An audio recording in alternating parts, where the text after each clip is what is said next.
이번 시간 우리 교재 323페이지 접대비 관련되는 부분 정리하도록 하겠습니다. 자, 접대비와 관련해서 접대비 개념 나와 있고요. 그 다음에 접대비에 대한 세무조정 내용을 요약해서 한번 보면 정빙이 있냐 없냐로 따집니다. 정빙불비에 대한 접대비는 송금불산입 대표자 상여로 처리하도록 되어 있습니다. 그리고 정빙이 어떤 정빙이냐, 일반 정빙이냐, 법인 신용카드냐. 일반 정빙인 경우에는 건당 3만원 초과분과 건당 그러니까 3만원 이하 부분 정리를 하도록 되어 있고요. 경조금은 20만원 기준이 되겠습니다. 그래서 일반 영수증 그러니까 수취했는데 경조금이나 건당 3만원 초과되는 금액에 대해서는 송금불산이 기타 사유이출 처리하면 되고요.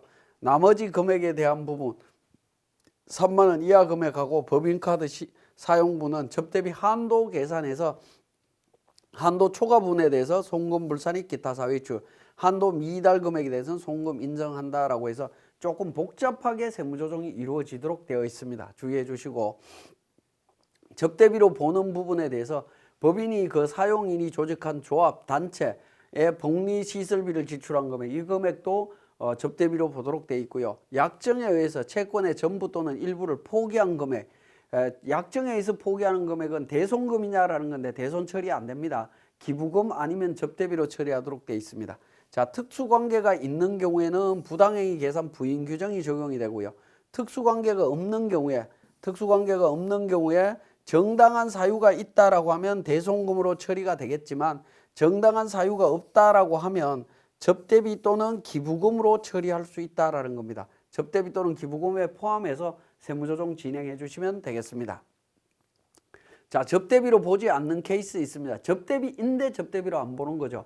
특정인에게 기증한 물품의 경우에 연간 5만원 이내의 금액에 대해서는 전액 송금 인정해 주고 있습니다. 자, 이 부분 우리 거래처 직원이 점심시간 다 돼서 우리 회사로 와서 업무적인 상담을 하고 진행을 합니다. 그러고 난 뒤에 점심시간에 점심 먹으러 가죠. 그때 우리 회사에서 카드로 결제를 하게 되면, 식대를 결제하면 그 부분은 특정인에게 접대한 부분이기 때문에 접대비가 됩니다. 그런데 그 밥 한 끼 먹은 걸 접대비로 다 분류할 거냐라는 부분인데, 그러한 부분에 대해서 그렇게까지는 하지는 않겠다라는 겁니다. 그리고 우리 연말에 그러니까 다이어리 제작하죠. 그죠? 다이어리 제작해갖고 누구 줍니까? 우리 회사 직원도 몇 개 쓰겠지만 나머지는 전부 다 거래처에다가 그러니까 다이어리 다 뿌립니다. 달력을 다 카렌다 만들면 달력을 다 뿌리게 돼 있죠. 자, 그런 부분들도 마찬가지로 원래는 접대비이지만 그 부분에 대해서 접대비로 안 보겠다라는 겁니다. 연간 5만원이고요. 개당 3만원 이하짜리 물품이면 다 인정하겠다라는 겁니다. 자, 판매한 상품 또는 제품의 판매 장려금, 판매 수당 등 판매와 관련되는 부대비용은 전액 송금 인정하도록 되어 있습니다. 자, 접대비의 평가 및 송금 귀속 시기에 대해서 시가로 평가하고요. 발생주의에 따라서 인식한다라는 점 기억하시면 되겠습니다. 자, 신용카드 범위에 대한 부분들을 한번 보면 여신전문금융업법에 따른 신용카드, 직불카드, 김영식 카드 다 포함이 되고요. 그래서 기본적으로 신용카드로 사용하셔야 되겠고, 그 다음에 소득세, 법인세법상의 계산서, 부가가치세법상의 세금계산서, 원천징수 영수증, 현금 영수증, 이런 부분들이 이제 신용카드 범위에 다 포함이 되도록 되어 있습니다.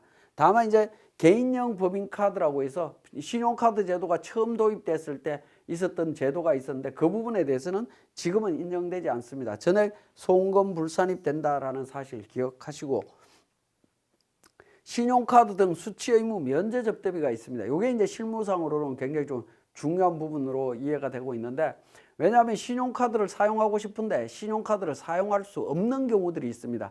자, 그러한 경우에 신용카드 사용 부분으로 인정해 주겠다라는 겁니다. 대표적인 부분이 거래처의 매출채권 포기하는 겁니다.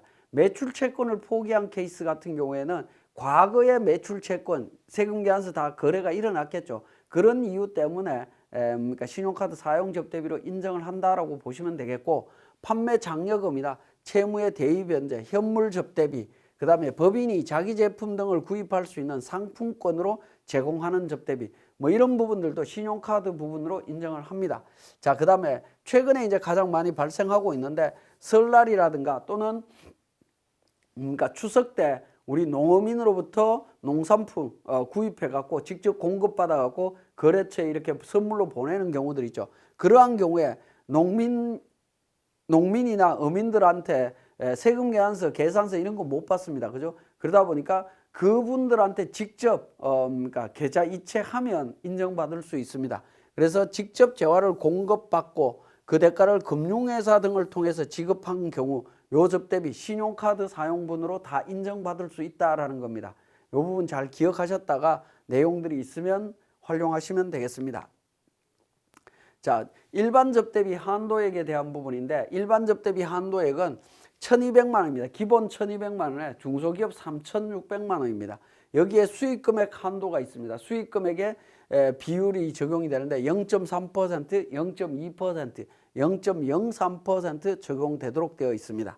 그 다음에 소규모 법인의 경우에는 접대비 한도액에 대해서 일반 법인 접대비 한도액의 50%로 줄어든다라는 거죠. 줄어듭니다. 그 다음에 문화접대비가 추가로 한도 인정되는데 일반 접대비 한도액의 20%를 추가적으로 적용받을 수가 있고요. 문화접대비에 대해서는 최저한세 적용되지 않습니다. 이 문화접대비는 조세특례 제한법에 규정되어 있기 때문에 최저한세 문제가 나오는데 이 부분에 대해서는 최저한세 배제하도록 되어 있습니다.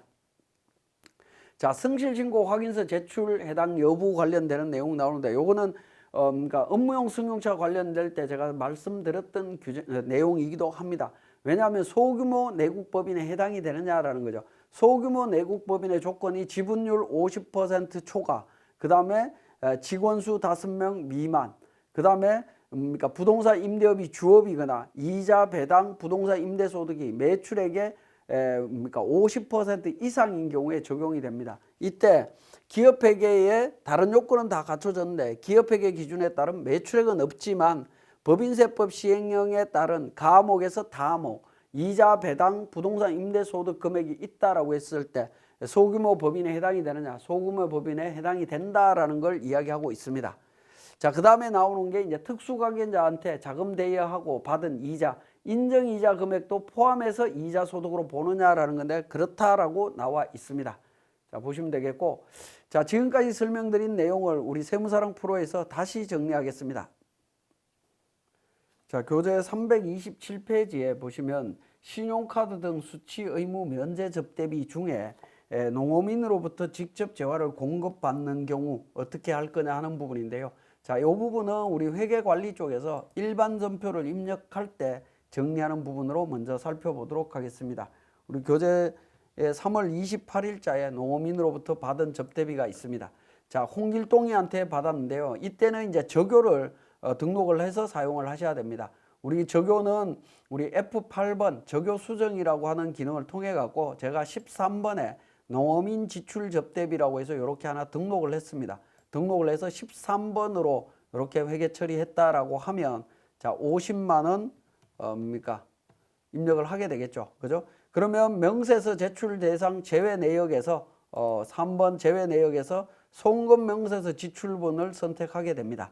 자, 이렇게 선택해서 계좌번호하고 관련되는 정보들을 다 등록을 해주시면 되겠습니다. 자, 이렇게 50만 원 적용하시고요. 이렇게 입력된 내용이 우리 법인 조정에 가서 접대비 조정 명세서라고 하는 부분에서 정리를 하시면 됩니다.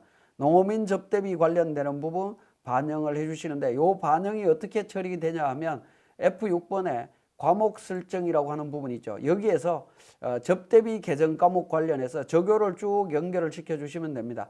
저희들은 제가 만들어 놓은 사례는 813번 계정 과목으로만 이루어져 있기 때문에 여기에 13번 적요를 썼습니다만은 만약에 513번, 613번 이런 데에도 있다라고 하면 적요를 등록을 해주시면 됩니다. 그러면 불러오기를 통해서 하게 되면 자동으로 반영이 된다라고 보시면 되겠습니다.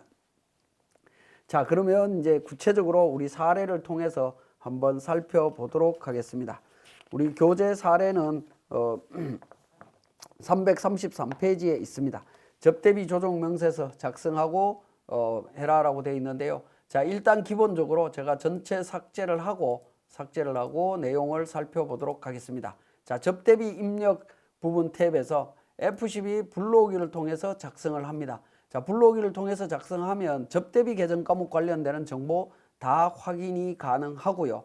확인이 가능하고 농어민 접대비 50만 원까지 나옵니다. 여기 F6번 과목 설정에서 제가 설정을 했다라고 말씀을 드렸고요. 그 다음에 신용카드 사용 미사용 금액 자동으로 반영되고 있습니다. 자, 이 부분은 우리 접대비 입력할 때 일반 점표에서 우리 접대비를 입력할 때 적요 부분을 어떻게 사용했느냐에 따라서 확인이 다 이루어집니다. 예를 들어서 1월 31일 날 접대비를 지출을 했다라고 가정을 하면 요 적요에서 1번부터 13번까지 내용이 나와 있죠. 요 적요를 어떻게 사용했느냐에 따라서 자동으로 반영이 되고 있다라는 겁니다. 적요 사용에 주의를 해 주시고, 그러면 뭡니까? 150만 원 지출된 금액 중에 신용카드 미사용 금액 3만 원 초과되는 금액 중에 신용카드 미사용되는 금액이 150만 원 있다라는 부분이고요. 경조사비 20만 원 초과되는 금액이 50만 원 있는데 거기에 신용카드 미사용된 금액이 50만 원 있다라는 정보를 확인하실 수가 있습니다. 자, 그렇게 확인하시고 그 다음에 수익금액과 관련되는 부분에 있어서 우리 교재 자료에 보시면 32억 8천 그러니까 32억 8,212만 6천 원이 되는데 여기에 수익금액이 특수관계자 수익금액 5억 원이 있다라고 되어 있습니다. 그래서 5억 원 특수관계자 거래 입력하시고 두 번째 탭으로 들어갑니다. 자, 두 번째 탭으로 들어가면 자동으로 한도 계산이 이루어지면서 문화접대비 300만 원에 대한 정보 자동으로 반영되고 있습니다. 요 문화접대비도 마찬가지로 우리 접대비 입력할 때 적요번호, 문화접대비 관련되는 적요번호를 사용하면 자동으로 반영되도록 되어 있습니다. 자, 이렇게 계산하신 다음에 적용을 하시면 되는데 우리 회사가 중소기업인 경우에 기본 한도가 3,600만 원 나오죠. 그죠? 상단에 중소기업이라고 되어 있습니다. 이 부분은 우리 회사 등록에서 중소기업으로 설정되어 있기 때문에 적용이 되고 있다라고 보시면 되겠고요. 그러니까 한도 계산이 다 됐으면 자, F3번 조정 등록에 가서 바로 적용하시면 되겠습니다. 자, 접대비 관련해서 한도 초과 금액, 신용카드 미사용 금액 200만 원, 한도 초과 금액 세무조정을 했습니다. 세무조정해 주시고요. 자, 우리 지금 세무조정은 일반 법인을 기준으로 세무조정을 했습니다만은 혹시 우리 회사가 부동산 임대업 등 소규모 법인에 해당이 된다라고 하면 상단에 보시면 부동산 임대업 등이라고 되어 있는 부분이 있죠. 여기를 체크하시게 되면 한도가 달라집니다. 한도가 절반으로 줄어드는 것을 확인하실 수가 있습니다. 지금 보이시죠? 한도가 4,400에서 부동산 임대법인으로 하게 되면 2,200으로 바뀌게 됩니다. 그러면 한도 세무조정 금액이 달라지는 내용들 확인하실 수 있습니다. 특히 부동산 임대업법인, 즉 소규모 법인에 해당이 될 때 적용 과정을 잘 챙겨서 적용하시기 바랍니다. 자, 이번 시간은 여기까지 하겠습니다.